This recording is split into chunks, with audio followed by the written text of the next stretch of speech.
তো সকাল বন্ধুরা, আজকে তেলাপিয়া মাছের ঝোল করবো, তোমাদের সঙ্গে শেয়ার করবো। প্রথমেই তেল গরম হয়ে গেলে তেল মাছ ছেড়ে দিলাম। এটা হচ্ছে লাইলন টিকার মাছ। সকাল সকাল রান্না করি, কেন আমার ছেলে যায় তো ওই জন্য সকাল সকাল রান্না করতে দিই। এইভাবে যদি অনেকদিন শেয়ার করা হয় না, এবার শেয়ার করবো। মাছটা কিন্তু আমার ভাজা হয়ে গেছে, আর কাজে নামিয়ে নিচ্ছি। মাছ ভাজা নামিয়ে নিলাম। ওই মাছ ভাত তেলে আর একটু তেল অ্যাড করে আমি গোটা জিরে তেজপাতা ফোড়নে দিয়ে কেটে রাখা পেঁপে আর আলু দিয়ে দিলাম। আলুটা কিন্তু চন্দ্রমুখী আলু ছিল, তার মধ্যে পরিমাণ মতো লবণ দিলাম। যেহেতু ঝোল করবো, পাতলা ঝোল, গরম গরম ভাত, তো তার মধ্যে টমেটো কেটে দিয়ে দিই। মশলাটা আদা জিরে শুকনো লঙ্কা টমেটো মশলাটা দিয়ে দিলাম। সবজি ভাজার মধ্যে, তরকারি ভাজার মধ্যে দিয়ে দিলাম। যে পরিমাণ মতো হলুদ দিয়ে সুন্দর করে কষে নিচ্ছি আমি।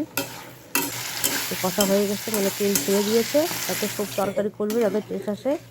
পরিমাণ মতো জল দিয়ে নেড়ে চেড়ে আমি একটু ঢেকে দিলাম। ঢেকে দিলাম, জলটা ফুটছে। এখন ভেজে রাখা মাছটা আমি দিয়ে দেবো। ভেজে রাখা মাছটা দিয়ে দিলাম। বন্ধুরা, ভিডিওটি যদি ভালো লাগে অবশ্যই পাশে থেকে, যাতে নতুন নতুন রান্না বা রেসিপি খাওয়া তোমাদের সঙ্গে শেয়ার করতে পারি। মাছের ঝোল কিন্তু হয়ে এসছে, এখন ধনেপাতা দিয়ে নেড়ে চেড়ে নামিয়ে নেবো। বন্ধুরা পাশে থেকো, আমিও তোমাদের পাশে আছি। দেখো তরকারিটা কত সুন্দর দেখতে হয়েছে।